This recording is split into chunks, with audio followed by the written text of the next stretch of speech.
Live Friday, Independent Investor Channel, 9 o'clock Eastern Standard Time. We come on every single week. I very rarely miss. I'm very devoted to this project, just like it reflects how devoted I am on my application in investing. This is an investing channel. We talk about financial stewardship. We share stories about what we're doing.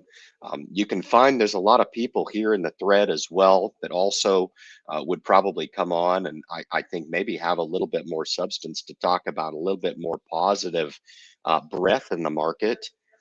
We did raise 25 bips again this week. I called that last week. What I did anticipate was actually the market taking that information in stride.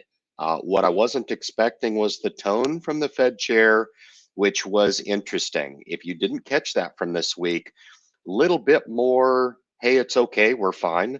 We're going to do what we need to do. I think it was the same old attitude of, what if this and what if that, and could conditions change? Jerome Powell has been steadfast on talking about what needs to happen, and it acknowledges really the how serious the inflation ran up because of that systemic influx of capital to the markets, and it was unprecedented historically.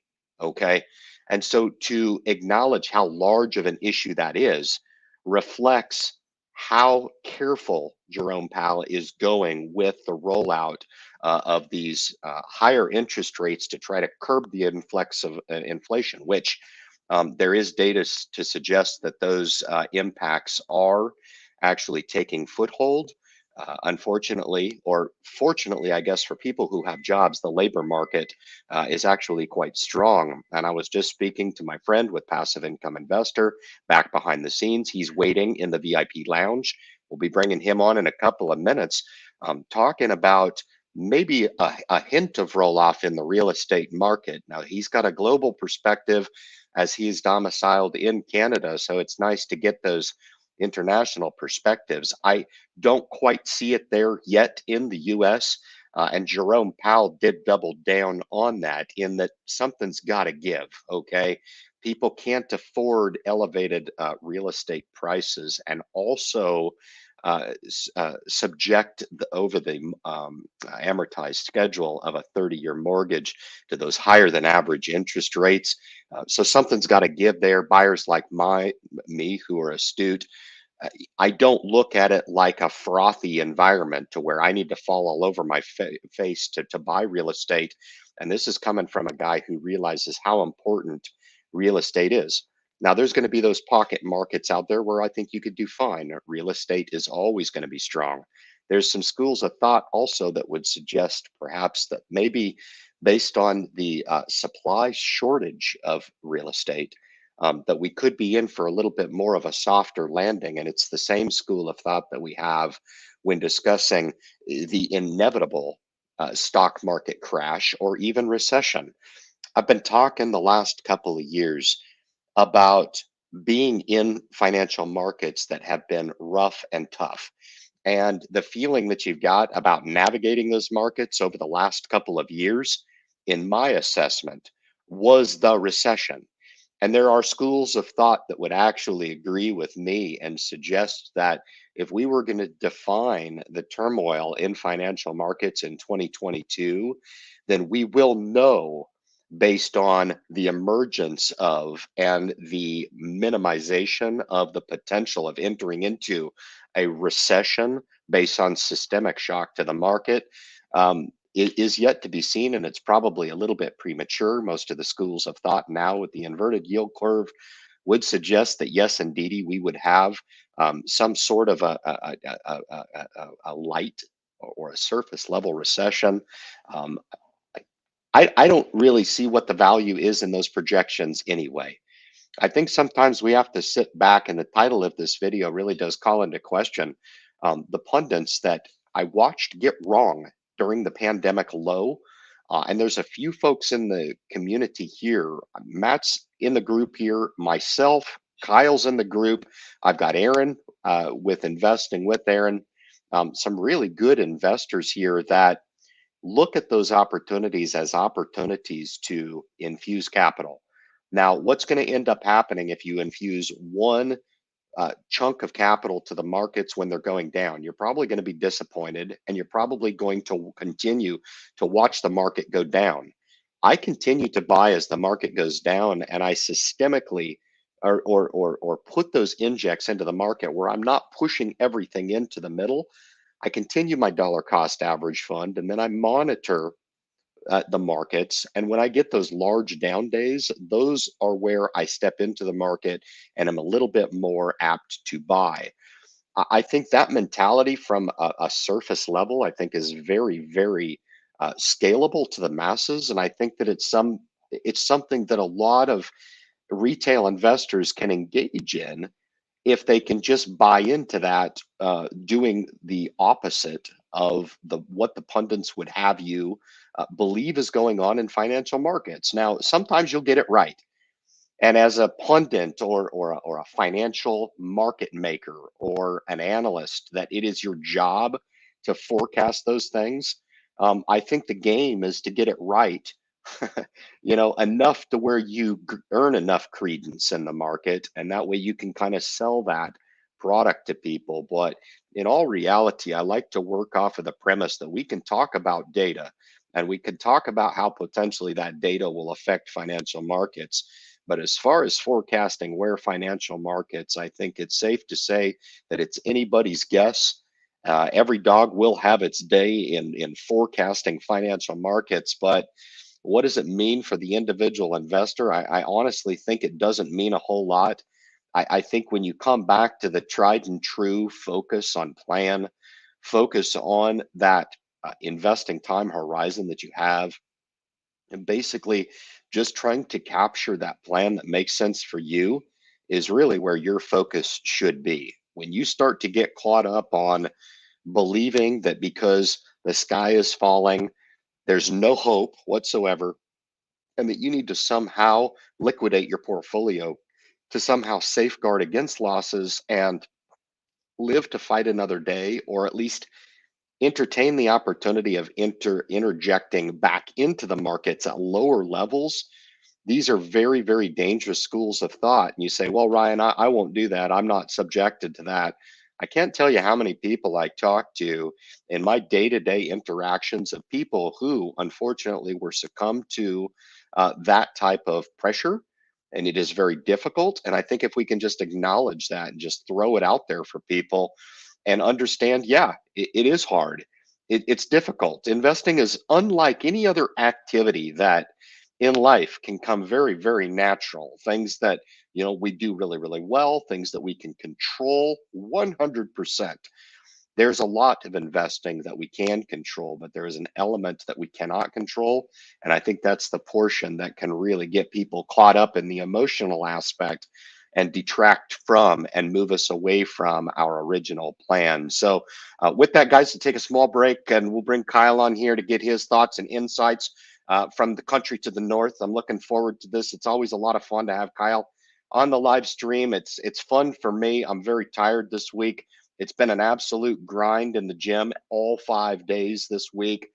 Did a little boxing this week, and really kind of want to acknowledge here what it actually meant to stay true on financial markets over what was a pretty prolonged 24 months for me.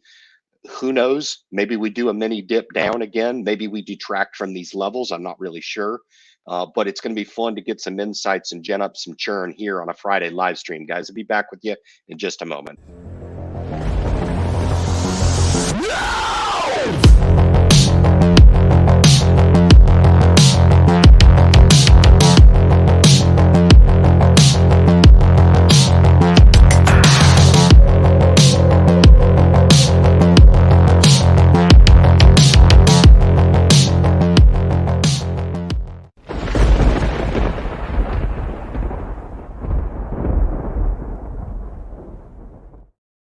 Welcome, Kyle, to the Independent Investor channel. He's a featured guest on the channel. He's come on many, many times. I feel like you've evolved with the channel here, Kyle, and really making some great strides on your own project. Congratulations to you. I think the sky's the limit. You've got incredible potential coming into 2023 and beyond. It's just been awesome to watch your success. Great to see you, my friend. What's your pulse on what's going on right now, man? Give us your take for the group. Yeah, I feel like we should just be live streaming our pre-conversations. They're a little bit more real, I think. I know. But we were talking about the psychology of just, people around us, a lot of people selling at the bottoms or people pivoting into directions that are more comfortable for them. But have you ever followed the inverse Kramer ETF on Twitter, or like the inverse Kramer strategy? Oh, it just kills it. Oh no. I love Kramer because I think he's got the ultimate feel on how wrong investor mindset is. Well said. They posted, I don't know how accurate this is, but the results over the last 6 months, if you bought Jim's picks on the day he mentioned them and sold them 2 weeks later, each time the opposite goes for the bearish picks, on $1,000 principal invested, you'd have $165 apparently. I don't know how well it's working, but his picks since August would be down 83% cumulatively. I always just feel like Jim Cramer, he hated Facebook right at the bottom.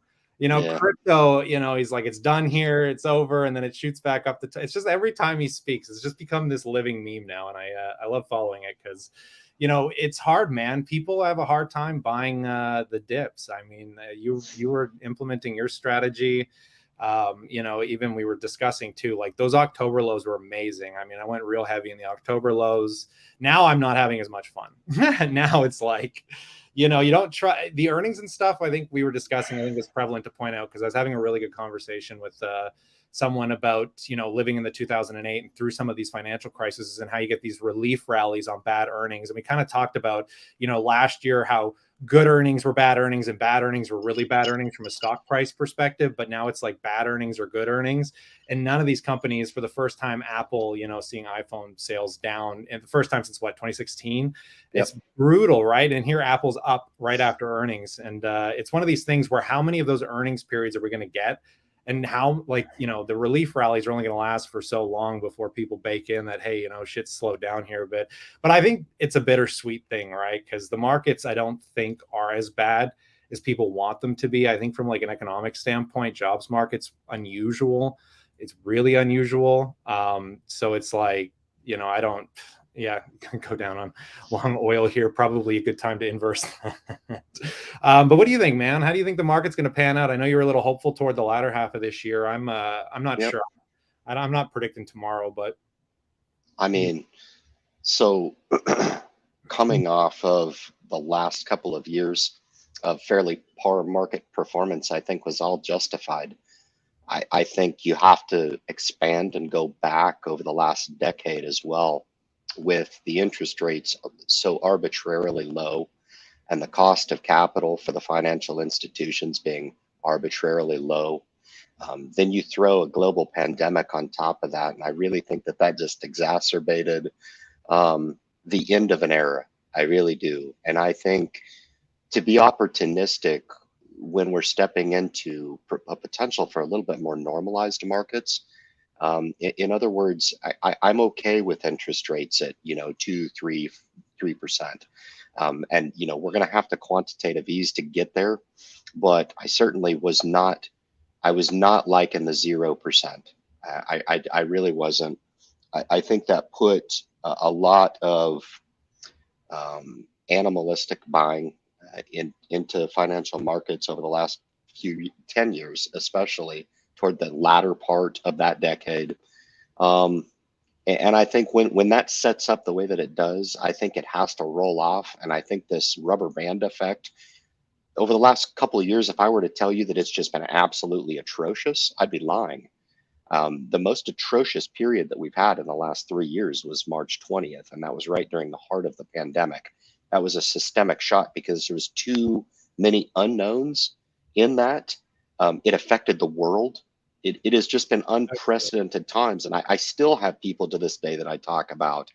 It affected their business. It affected the people that they worked with. It affected family. It affected everybody across the board.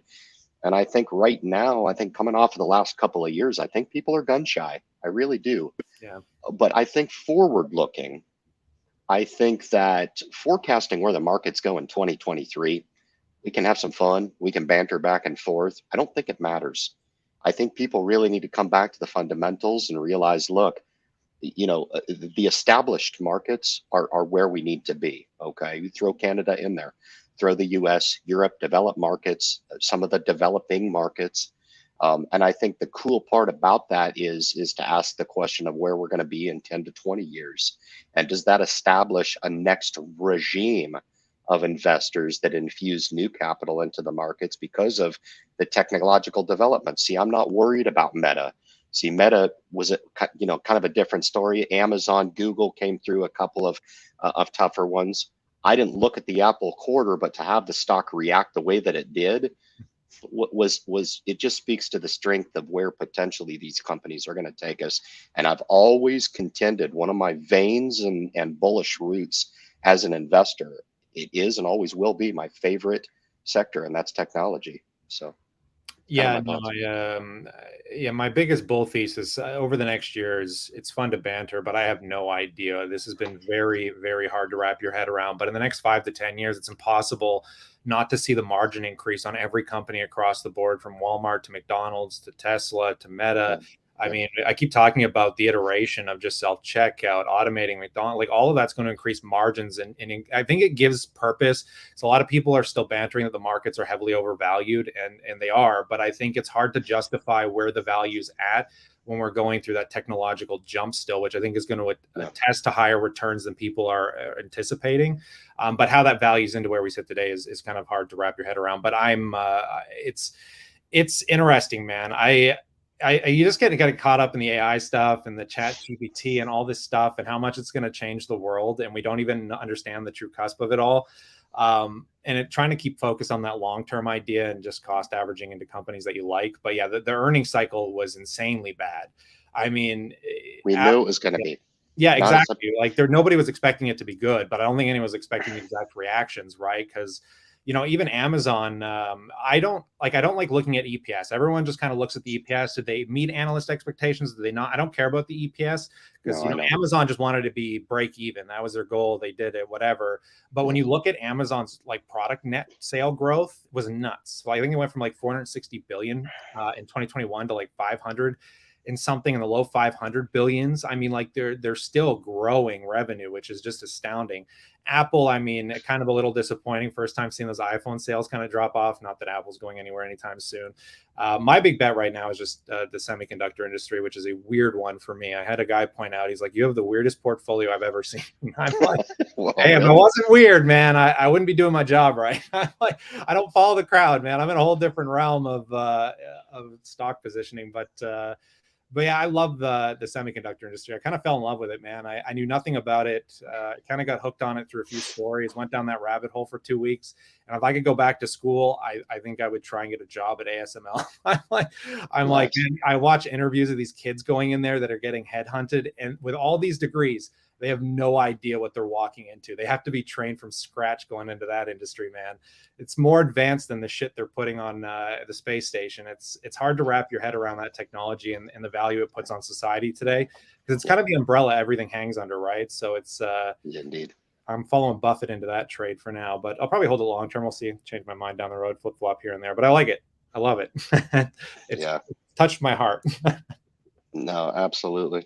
I'm just kind of in a holding pattern right now. I know you had touched on funding the retirement accounts for this year. So anybody out there that's curious about there, I think that's a kind of a fundamental habit that retail investors should really buy into to get those tax protected dollars socked away. So that's all done.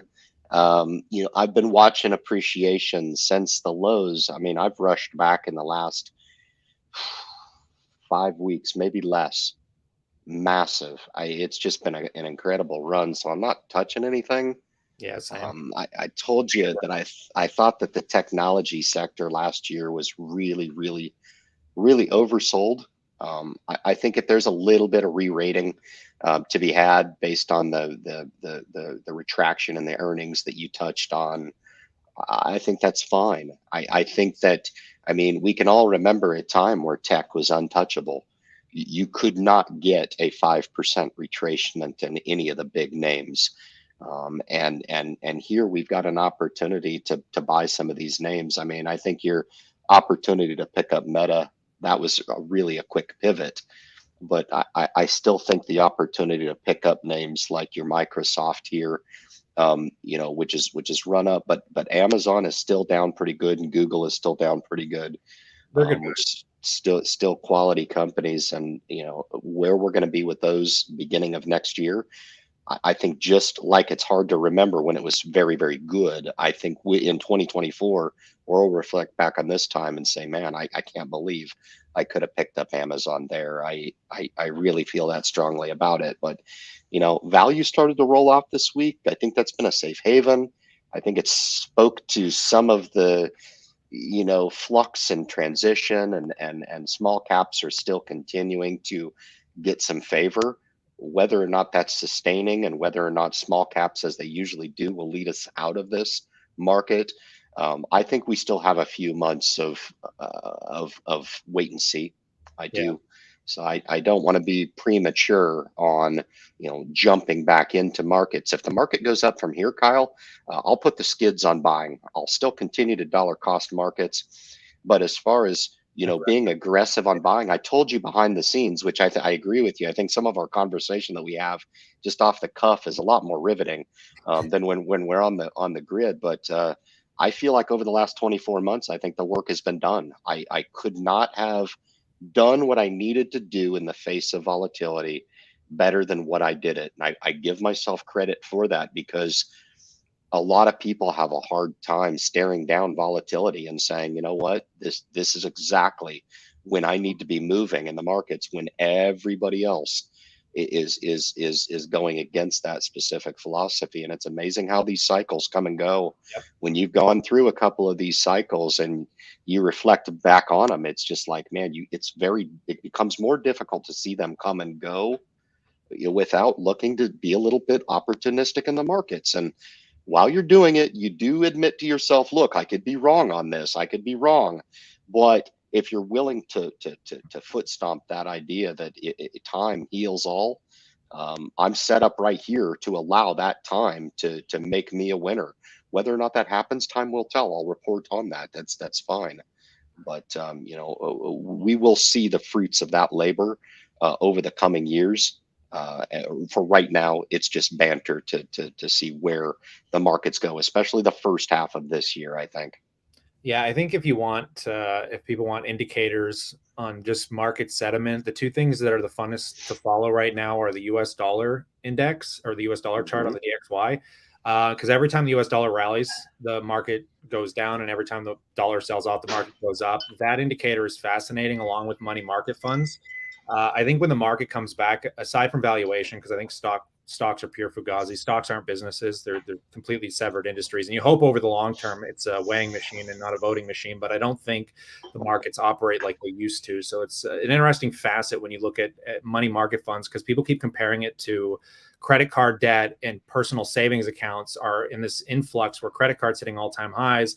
Personal savings are getting to like decade lows. But when you look at money market funds, they're at like multi-decade highs. Like the amount of money sitting in investment accounts on sidelines from institutions buying bonds, GICs. I'm like, and you listen to these institutions talk about how they're managing that money and putting it into short-term 6-12 month bonds. Like you can't help but imagine that that's going to pivot back.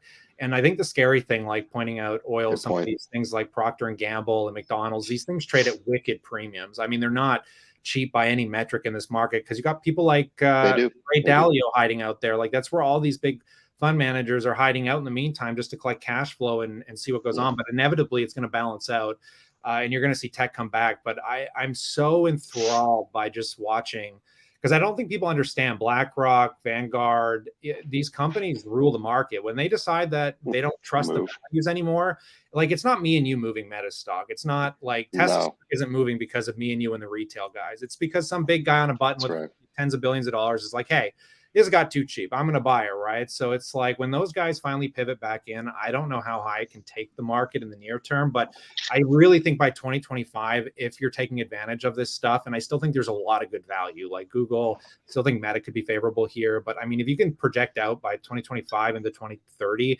I think that's where the real favor is going to come into play from putting in that fruit to your labor right now. I keep saying that this is the year we become millionaires, because this is a once in a decade opportunity. It doesn't come around very often. often. And we've had two hiccups in the last 2 years, the pandemic lows, and now we're getting these lows. And if you're not buying them, you're giving up on one of the greatest opportunities we've had in a very, very long time for how shitty life's been lately. It's like, man, this is just the one thing that I actually like. I get it. It's good. Like, buy these dips, man, and go aggressive. They could go lower. Yeah, we could be wrong. The markets could be overvalued, but when you follow the money's there. It's not mine and your money, but the money is there. And inevitably that money is going to come back. Especially once the market levels off, interest rates start leveling off. I'm curious to see what happens when real estate starts to get hit. Like you said, I don't know about the US, but in Canada, that's like the next big domino that's starting to really fall off here. And I'm just curious to what that does to the rest of the economy, because the jobs market's fine. So, I mean, you know, that's kind of showing a sign of a soft landing in my eyes. I mean, that's usually like one of the weirdest indicators to like a true bottom of a market is the unemployment spikes, but I don't know if we're going to see a spike in unemployment this time around. It doesn't seem like it, but when real estate gets hit, I don't know what that's going to do. Now, variable rate mortgages aren't that big in the Canadian markets. I think 13% of all outstanding mortgages are variable. 30% of real estate's all like outright owned by probably boomers, the older generation. So I think the market can be stable. But as we discussed, like interest rates can't go this high without destabilizing the real estate market because the math doesn't make sense. And that's what all the realtors that I talk to are saying, right? So I'm curious to see what happens when that domino hits, if it does hit bad. But like I said, I've seen real estate starting to correct in my areas, and it's a decent correction, like 15-20% thus far. And you know, if we see another 10% on that, which if you listen to the Canadian Treasury, they think it's going to keep dropping, which I hope it does, because I'd love to own real estate. We're getting to the point where it can make sense for us, but you know, we'll just play it by ear, man. Just be diligent and patient. And you know, I'm not buying these rallies aggressively. I am cost averaging with the dividends, but I like buying when everyone's running around with their heads chopped off. Not that I'm buying like tech stocks individually, but I do like my indexes when they're down, especially the S&P, man. When that thing falls off heavy, it's always nice to pick up the broad base, let that thing wait out the good and bad companies for the time being. And if you just did the calcs on buying the S&P 500 year over year and just going for that flat year over year performance, what you're doing and what you're explaining to people really need to understand the difference of monitoring the markets, having some fun with it. And when you notice that dip in the market, to infuse that capital to the markets, and that can really, really constitute an accelerated long-term rate of return. Whereas if you just dollar cost averaged on a set schedule, same day, every month, bi-weekly, whatever it is, right? You can anticipate a little bit more of an anticipated rate of return.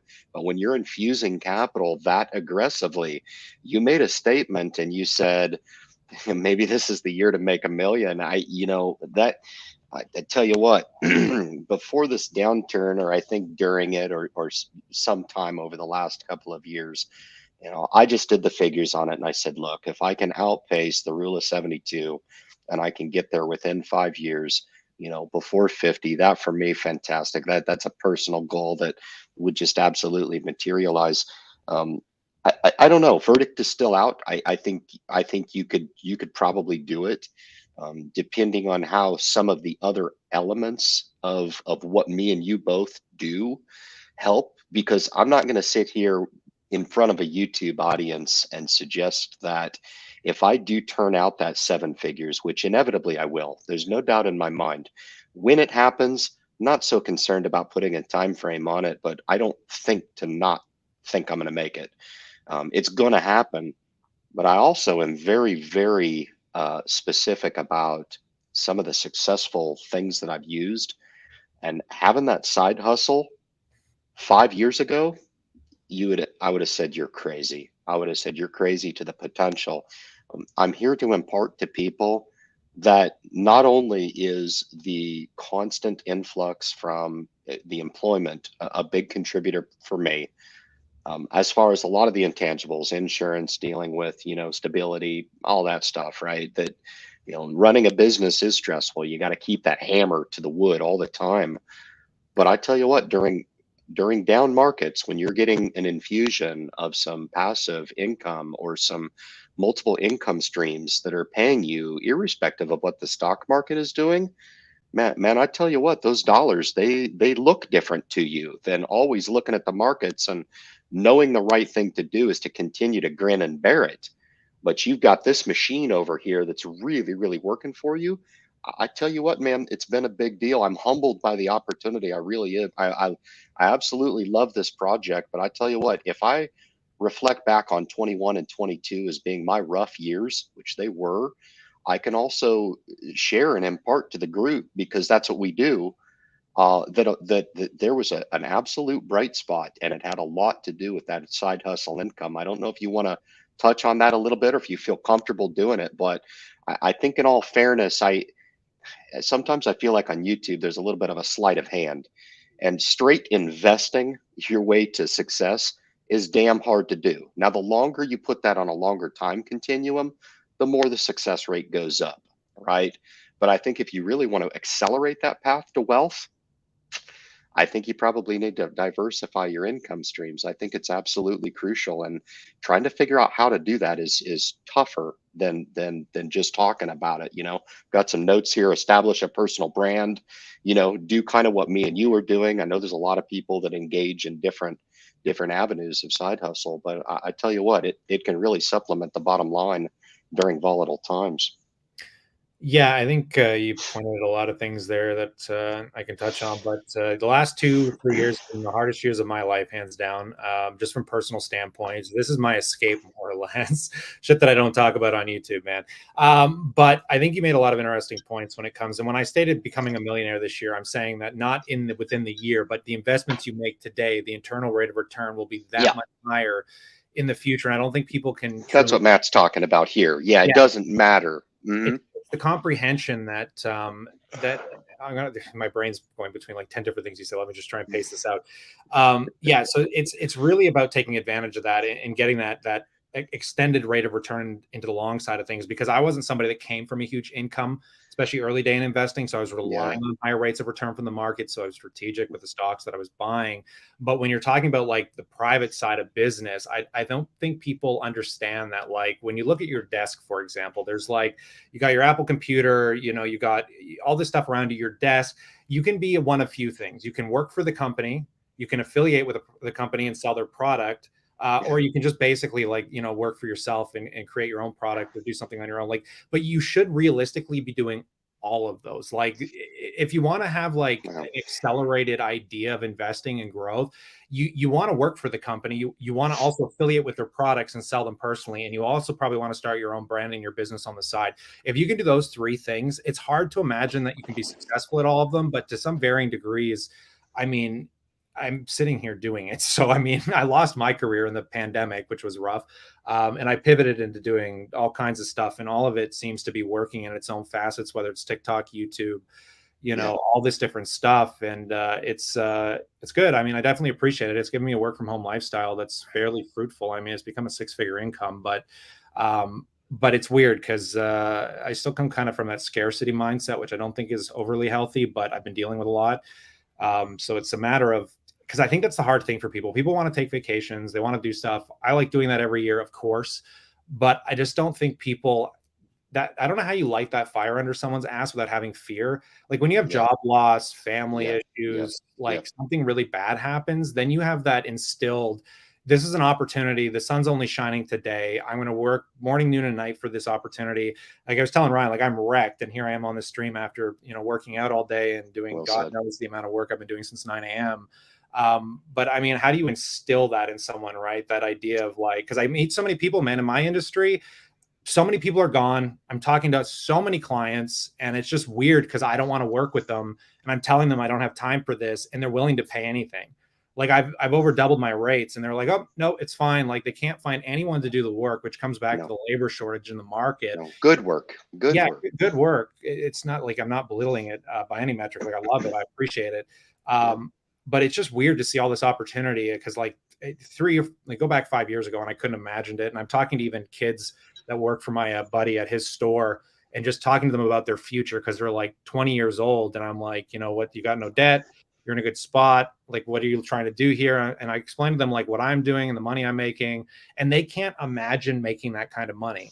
They're like, oh, I'm never going to get to that level. And I'm like, I made nothing for like 7 years, and I was able to get to this level. And only now, from putting in needless hours of like unprofitability, Yeah. for putting the time in, it's just like, like I said, I don't want to be, it's hard because people don't understand that, like, you might not make it to that point and you're going to have to grind and fail 10,000 times over. You But do. like, it does lead to stuff, connections. We've been watching, if you guys want, I think Well it's really said. awesome that there's a lot of documentaries on Netflix right now, like The Dropout with Elizabeth Holmes, Theranos. Go watch Bernie Madoff. Like, you watch these people that have accumulated through complete fraud billions of dollars. And if there's one thing I've learned, Yep. and it's something that I wish I really kind of took into consideration earlier on, it's not necessarily what you know as much as it is who you know. If your circle of people are making millions of dollars, it is going to be an inevitability that you are making millions. My boss, my old boss, the kid's 23 and he's a multi-millionaire because of the people that he networked with and helped start a company with, because they had connections, right? And now because I have a network of high net worth people managing millions and billion-dollar companies, they have a lot higher budget to spend on my skills. And because I know them, who do you think they're going to go to spend that budget? They're going to go to me. And that's something that in my old days, I was working around people that weren't making millions. I had a very successful entertainment career, but that entertainment career wasn't anything near close to the income that I'm bringing in right now. And if there's one thing I can only point it down to, is the network that I have. Now, I've got skills matter, but if you meet somebody that, like, this is the whole point of mentoring, right? Like, if you know a millionaire, go work for him for free for 3 months and say, I'm going to work harder, better than the guy next to you. And at the end of 3 months, you don't like it, I'll be out. But if you don't hire me, right? Like, you need those people in your circle. And it's just something that now I'm like realizing, like, if Elizabeth Holmes can start a multi-billion-dollar corporation off a complete fraud, and it was only because of the connections that she had and the bullshit she was able to spin, you should be able to do something that's more, endearing to your own ambition and helping the people around you. You don't have to, defraud people, but it's wild to see what people have gotten away with no skill and no idea what they're doing. So, I mean, there's hope for everybody. I can dream that for everyone. All right. So I would give you a break, but I'm going to double down and ask you to comment on Aduro. It just hit a 52-week high this week. It was an all-time high actually this week. It's a project that myself and you are both involved with. It is one of my highest conviction picks. I think when I spoke with Ofer Vicus, the CEO, a couple of weeks ago, the theme of that interview, after 10 years of getting to where we are with this little known company, nobody knows about it, nobody knows about the company, is execution. And finding those global opportunities at such a small market cap. In your backyard, it's domiciled in Canada, in Sarnia, Canada. Not too far out. No, and some exciting stuff. Good cause, easy to get behind. I'm in a Twitter rant right now with somebody who evidently wants to see it fail. Social media is an interesting playground for the shorts. Yeah, I live it's like, wow, there's an agenda here. Yeah, but yeah, I hope it does fail so we can't address the plastic problem. Maybe you think it's a farce. I don't know, but it's exciting, man. And I would ask you to comment what you think. It's a fun company to cover. And Dan's come in and offered a share position in it. That's great. Congrats. I think it's interesting. It's a rare stock in that it's up significantly. If you go back year over year, year to date, it's gapped up. But year over year, it's significantly outpaced the market, which makes it a target. If you put it against its microcap counterparts, everything has been crushed, no matter how good a quality of market that you are. And they've been some really, really interesting targets for short sellers as well. So Aduro is not immune to that in any facet. I think they're going to have to incur some catalyst here in 2023, and I believe that they will. But just bringing the R2 reactor online here and starting that customer engagement, it's going to be interesting to see what strategic markets they go after. They'll be attending a conference over in India, and all the research that I'm actually covering right now would suggest that India is just about as hot of an area for this specific market, in one of the hottest emerging markets and fastest growing economies on the globe right now. So take it away, man, if you want to give your 2 cents elevator pitch on Aduro. I'll give my honest opinion on it because I do like the company, and honesty comes with two sides of the point. But when small caps, obviously all small caps, especially companies that are growing, come with risk. This isn't a profitable company. They have a plan and No. technology. So for those that don't know, Aduro Waste Plastic is trying to turn waste plastics, like you can pull it right out of the ocean and turn it into profitable fuels. From the tests they've run and the current lab they have set up, they're proving out this tech. That's where some of the risk comes into play, because I don't know if there's waste left over from that or what the turnaround. There's some stuff that has to be worked out that I'm dying to see, and I'm hoping I get an invite to that facility, because I would be very intrigued to pick some brains of the guys there. But when you're talking about the industry, it meets a lot of the stuff that I look for in small caps. Meeting the people first and foremost is mind-boggling, because it's endearing how these people operate compared to a lot of other companies I deal with, which is nice. They seem very mission driven, and they don't really care about the investor relations stuff, it seems, as much as they care about actually executing on what they're doing. Yeah, and their execution plan is very short-winded. I mean, we're talking by 2025, we'll see a lot come into play with that company, but we're talking about like a multi-billion-dollar industry completely changing the incentive structure behind how we deal with waste, because over 90% of plastics don't get waste, actually get recycled, which is mind-boggling. It's a fascinating industry that has ripe for disruption, and I'm noticing this as a trend in the technological jump across every sector. It's also happening, and I'll touch on Aduro, but I think people should look into what these companies are doing, because I work with companies that are turning municipal waste, the stuff that you put in the toilet that ends up in a lagoon, is now also getting turned into profitable fuels. And there's companies scaling that. And it's really odd to see just this stuff that people just don't even think about, that's so boring, that has been such a plague to society, that is actually turning into gold. Like, some people are literally turning shit into gold, waste plastic into gold. And it's a fascinating a story and evolution to watch happen. It's a company that I'm probably going to buy more of. It's pretty much the only small cap risk play that I'm holding right now, outside of some private placements I'm waiting to come public still, that are also in similar facets, but more related to like the tobacco sector. But yeah, man, Aduro, it's like, even if people don't want to buy these stocks, this is why I love, like you were mentioning, I love stock twits. I grew up in the toxicity of the early days of investing, where there were only forums and Reddit and stuff like that, and it's always toxic. But I love that rhetoric, because it forces you to go back and do your homework. Because I speak with certainty, but I'm also like, because I've learned a lot. But if I'm wrong, like, I'm willing to put myself out there and admit that if you can put it in my face and show me I'm wrong, and so be it. But I love that I don't like being coddled to a lot of money. That'll never happen. If you make a lot of money in this market, it's not because everybody patted your back and said, hey, Tesla was the best buy ever. I mean, no, 2019 was a rough year for the rhetoric around Tesla, but if you fought through it, you saw those insane returns, right? So I love companies that have that kind of controversy behind it, because it'll make you do your homework, and you can kind of come to your own conclusion. And if you're right, you'll see those insane gains. But I think Aduro is one of those few companies that has a clean stretch. I don't think they're going to have a problem raising money. I think they're going to, from an expenditure standpoint, they're good for the next few years. And they have Shell, right? I mean, when you just look at what they've done, it's going to be just a fun story to follow. So I encourage anybody to not just shit talk small caps. Everyone always beats up companies. And I'm like, you understand these people are running a multi-million-dollar company. Who the F are you to talk shit about them? Like, it's a $40 million market cap. It's like, yeah, in this perspective of the world, it's small, but what business are you running that's worth $40 million? It's like, I think you would be privileged to sit around a table with people running $40 billion companies, and they still shit talk them. And I'm like, how much money do you have in your bank that gives you the luxury to shit on these people's livelihoods, their dreams, their passions, right? Now, obviously, it's a lot more riskier. A lot of that stuff won't work out over the long term. So invest accordingly. I'm not putting huge percentages of my net worth in this stuff, but it doesn't take a lot to go a long way, man. It was like, the crypto stuff with your altcoins. It's like you put 500, 1,000 in, you're talking about a company that could become a multi-billion-dollar company at a $40 million valuation. Give it 5 years and see what happens. If it works out, boom, you can make 10, 20, 50 grand off a really small investment. That's why I just think people mix up the idea of, when you're looking at these, the lens that you have to look at it through, because they always just look at it as like, if it's not Apple, it's nothing.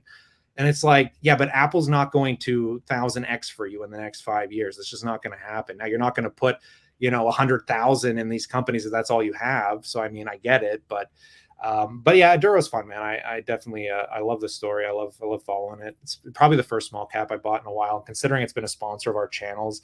Usually I don't partake just because of the liability risk, because obviously when you're paid to promote, you have to be real careful about buying and selling that stuff. So I've tentatively avoided it. But with this company, I'm like, I like it. I like the guys. I like the team. I want to see the Yeah. lab.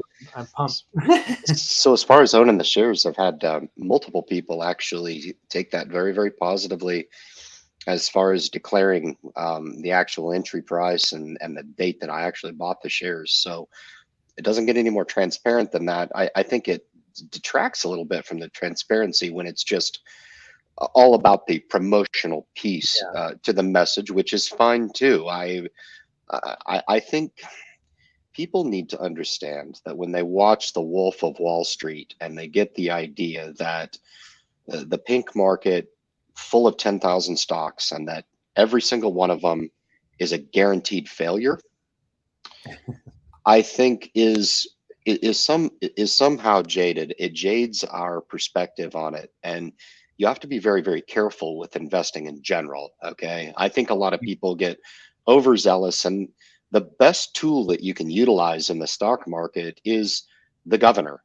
to govern yourself, Yeah. because the potential is infinite. Okay, however, the more infinite of a profit that you go towards, the more of the risk evaluation that you have to make and the capital that's put forward to take on that level of risk. The idea is to dial back that risk to a level that you're comfortable with, and then even side a little bit more defensively on this. I think when it comes down to the small cap market, I think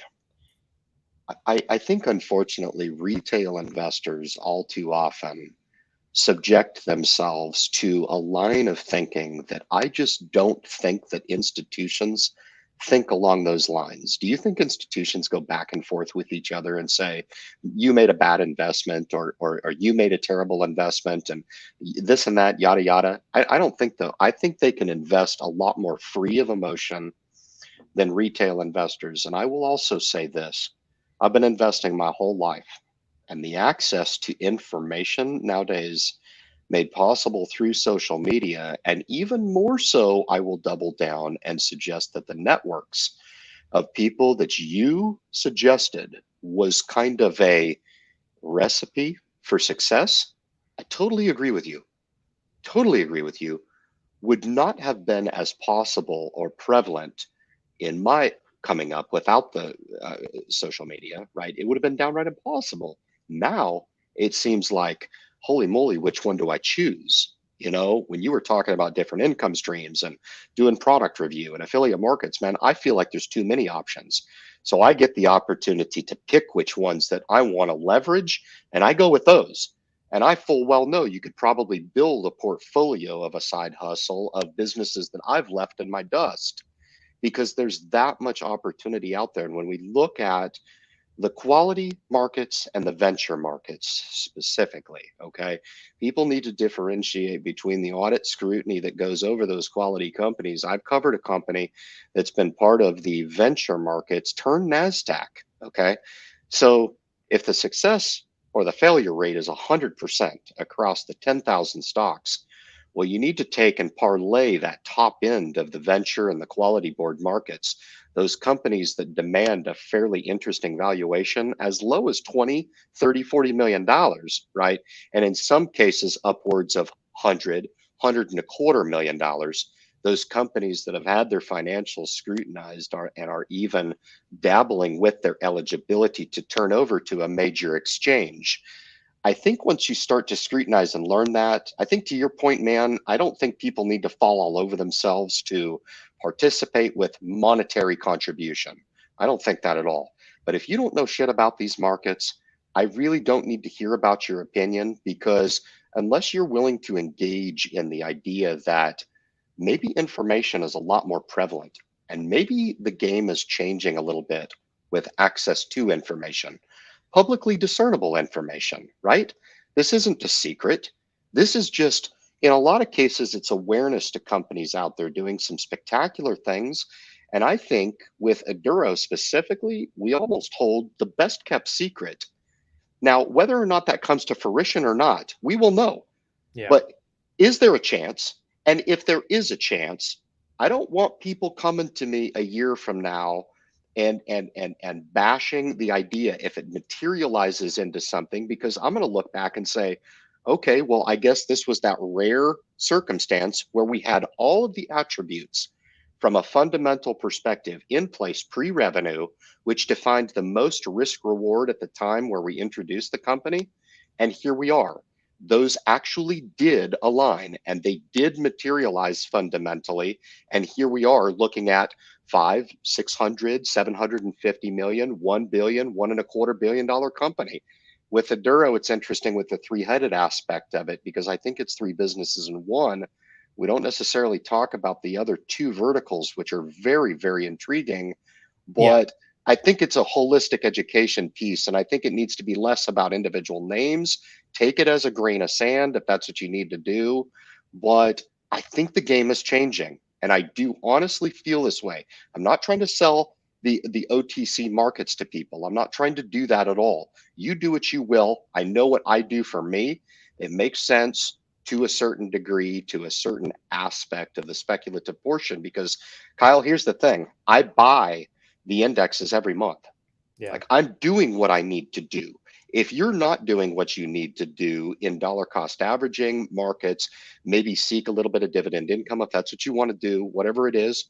If you're looking for an additional layer and you have all those preliminary layers in place, well, then the speculative market is a place that you could look, decide either yes or no whether or not you want to engage.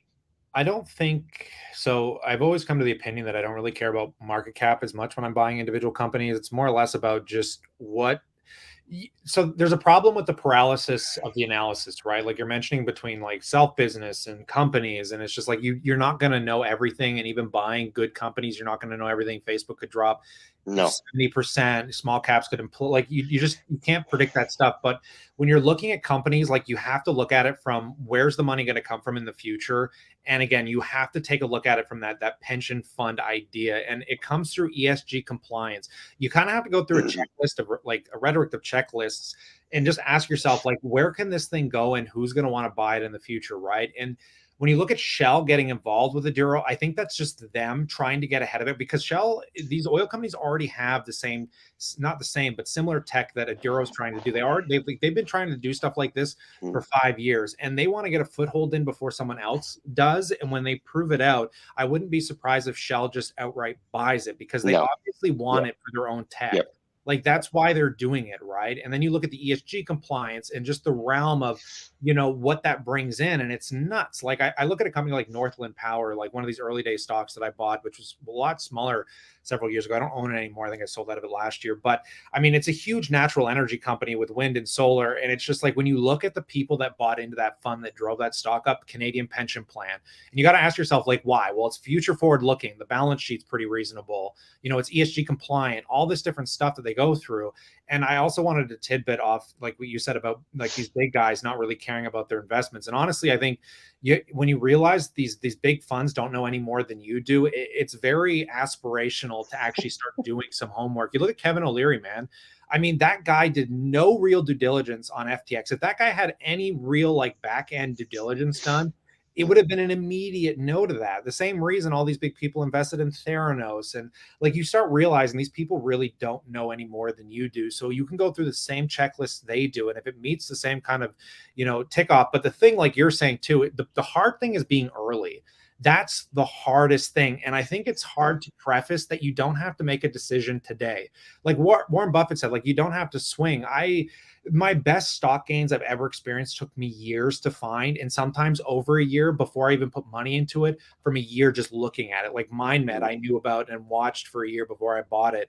Canopy Growth Corp, I had a 3-year plan with that out amazingly. And I got into like that so early on before anyone gave a shit about the MJ market, when Canopy was a nice little thing in Tweed, not far from where I live, and it was the biggest MJ company in Canada. I'm like, so you got to understand, like you need to kind of look forward and just realize that you don't have to make a decision on everything. Like for me, TSM was a no-brainer, but and again, I could be wrong on that, but I just, it was timing. All this stuff came into play. And I'm like, I haven't bought a single stock since I sold everything off last year. I think the only stock I bought last year was Aduro. And I'm like, I'm not in a rush because I don't understand what's going on, right? So I'm not going to like just throw money at Tesla or this because it's down. I'm like, if I'm not comfortable with it, why do it? You just want to find those things you understand. And you have to be aggressive with it sometimes. Because like I was telling with you, a lot of people thought I went way too aggressive on TSM, and I might have.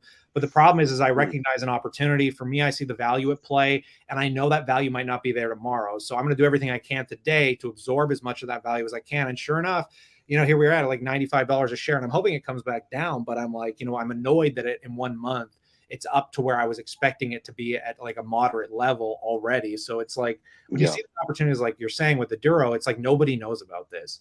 It's like such a nuanced industry, and it's revolutionary if this stuff comes into fruition, to the point of like waste plastic. It'll completely revolutionize an industry no one gives a shit about, that we've been lied to for the last 10, 20 years, shipping all our plastics to China to get burned, just like computer waste. It's just like, man, it's ripe for disruption. And it's literally like, probably one of the most advanced in the industry. Like the competitors are nowhere near far ahead, and they've got their own tech and patents. It's just like, man, it's a fun game, man. I love this shit. I live for this shit. It's just fun. I just enjoy it. And I like watching people scam around. And I really feel like people get too paralyzed by it all. And it's just like, look, if you're paralyzed, you don't have to make a decision. You don't have to catch Tesla. You don't have to catch Meta. It's like, you don't need to catch all of these, but you need to know what you know and make sure you act on it when the opportunity arises, which could take years. Again, like Warren Buffett, man, like, I mean, it takes years for that guy to make the decision. Sometimes he does, and he's not right on all of them, but you get 8 out of 10, I don't know. My biggest concern, man, is watching people like Jeremy from Financial Education. And I think people get diluted when they think they're right. And that's something that I always try and correct myself on, because like the only stock that made Jeremy's gains for the last 2 years was Tesla. 9 out of 10 stocks he picked would have lost you 80% of your wealth. And some of them are bankrupt. Like literally they're bankrupt right now. I know. It's like, and he acts like he knew what he was doing, but it's like, if you didn't pick Tesla, you would have devastated your account. I don't think people recognize the absurd amount of risk that he took on for that. And he wasn't a genius by throwing that net out and luckily having one hit 1,000x banger. But most people follow that mindset and think, I'm going to buy 10 penny stocks, and they don't realize 100% of them are likely to go to zero because you didn't do your due diligence. This is why like this nuanced realm of more capital makes me do what you're doing and just cost average into index.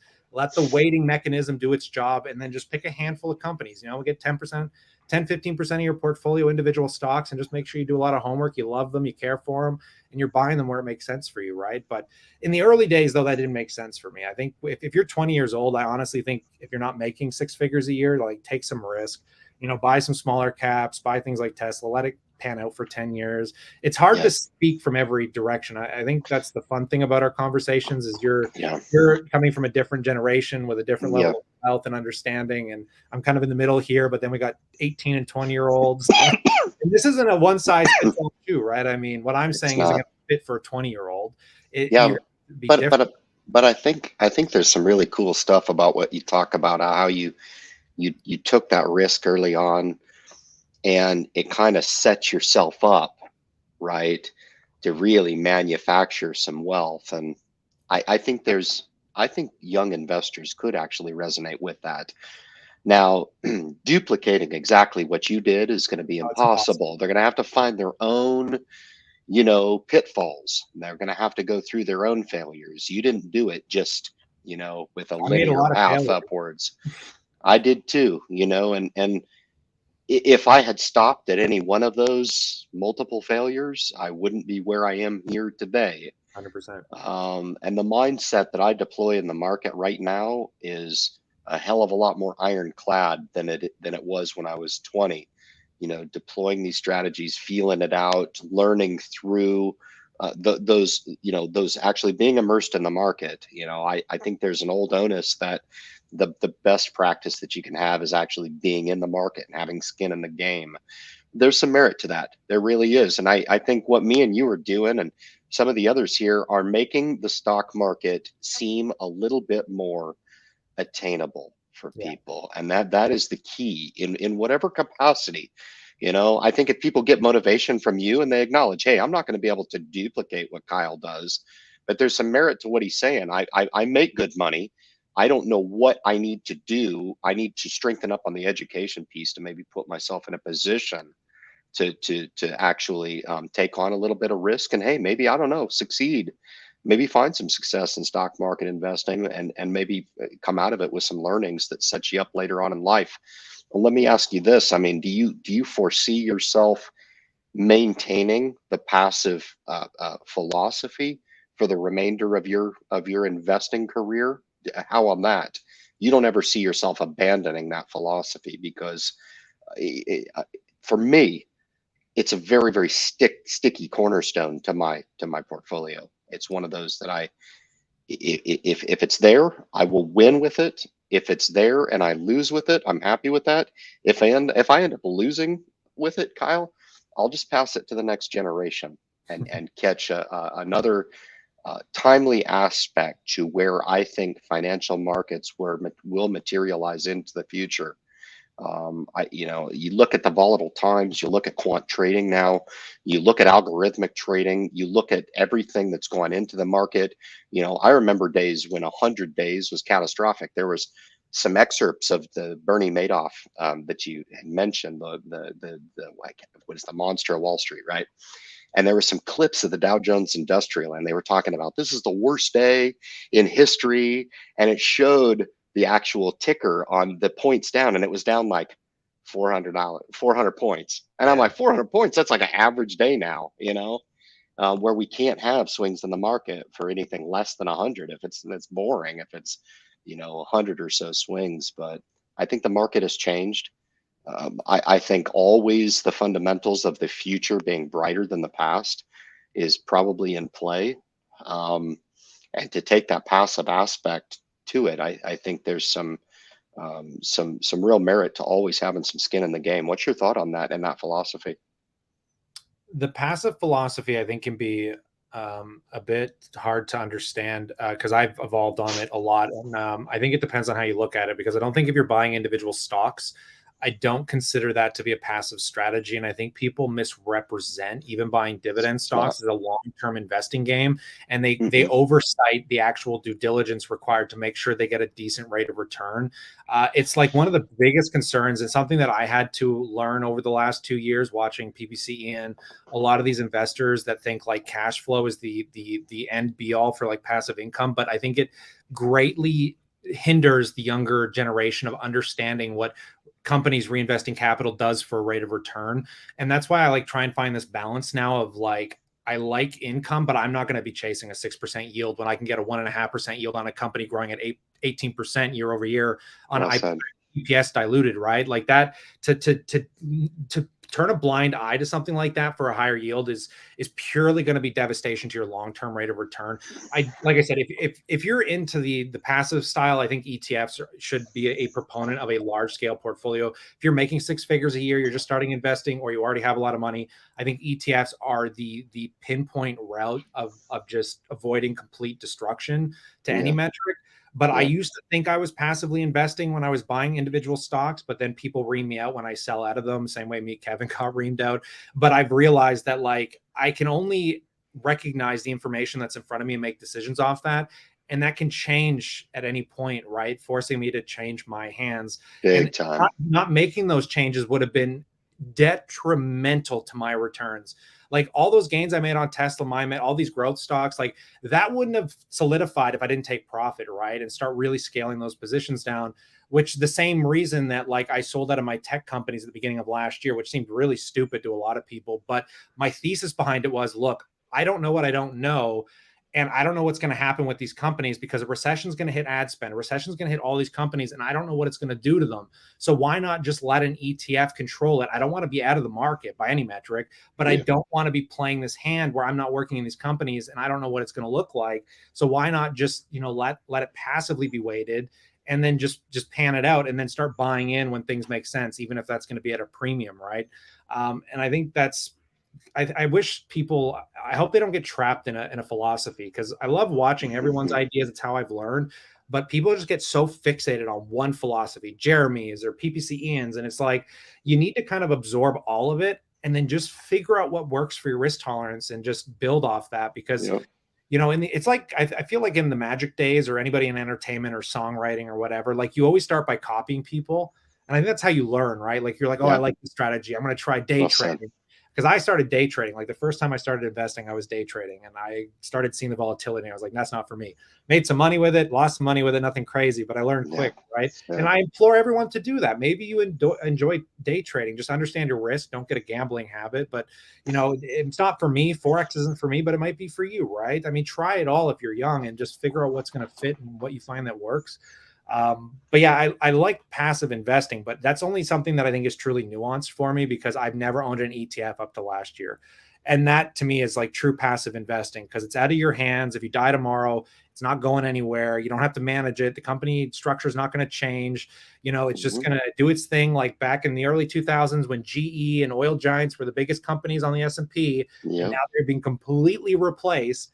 And I think that's going to happen again. I think in 10 or 20 years, I really think healthcare, AI focused companies are going to take over whatever's the top 10 now. I don't even think Apple might be the top 10. I think people underestimate healthcare. I honestly think healthcare is going to become probably the largest sector in the S&P sooner or later in the next 20 years. It's one of my big bets. I don't have any specific stock bets because I don't understand it well enough, but I'm looking at the broad spectrum of how big the scope of the health problems there are and seeing the cures to cancer happening and well said. Replacements.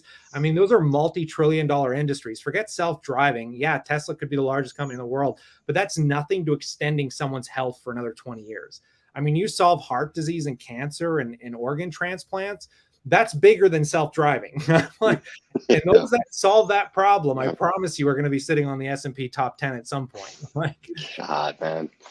Well said, man. Good stuff. Well, hella good having you on, brother. We're at the end, man. I told you, you got to enjoy the fastest 66 minutes on YouTube for sure, brother. Yeah, I was so tired coming into this, and now I feel alive. So thanks for it fires you up. Hey, it's energizing, and we hope the group feels the same. Kyle, be in touch, man. All the best to you, man, and we'll be tracking your progress in 2023. All right, brother? Always a pleasure. Stay awesome, man, and stay healthy, and stay healthy with your family, and everyone have a good start to the year. And thanks, man. I appreciate it.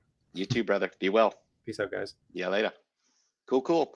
So Kyle's a real friend of the channel. He's one of my featured channels, and he'll remain there. I don't change the featured channels list very often.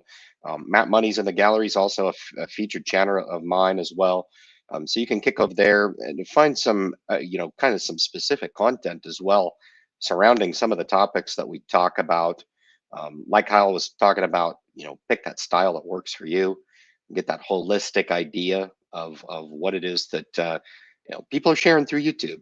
Not everything is good. Some things are bad. Some things that are bad might actually be good for others. It's the attempt to, if our motives are good and the motives are to share what it is that we're doing and incurring some success. I don't know. Some of you guys might not think that $500,000 is a big deal, and that's totally up to you. I really don't. I look beneath the surface of the numbers and ask, what is being done in lieu or the face of a lot of mistakes that's been made over the investing career, and here we are, approaching a potential here to really set ourselves up over the next couple of years. We'll chronicle the journey on the channel. It's that simple. It's a lot of fun to share success and get to that financial security, which is what I'm aiming for, and to share that journey with the patrons of the channel. I think that's what makes it special. These are real.